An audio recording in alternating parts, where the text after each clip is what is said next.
தேவ கிருபை வழங்கும் அற்புத மன்னா. இந்த புதிய மாதத்தை எப்படி மேற்கொள்வது என்று கலங்கி பயந்து நிற்கிறவர்களே, உங்களை பார்த்து பூமியின் ராஜாக்களுக்கு அதிபதியுமாகிய இயேசு கிறிஸ்து சொல்லுகிறார், உங்களுக்கு கிருபையும் சமாதானமும் உண்டாவதாக என்று.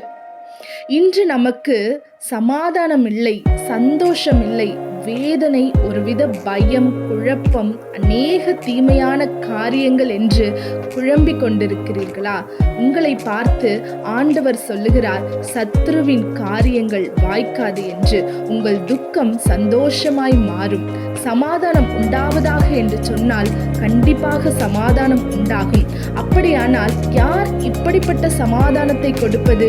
மரித்தோரிலிருந்து முதற் பிறந்தவரும் பூமியின் ராஜாக்களுக்கு அதிபதியாகிய இயேசு கிறிஸ்துவினாலும் உங்களுக்கு கிருபையும் சமாதானமும் உண்டாவதாக.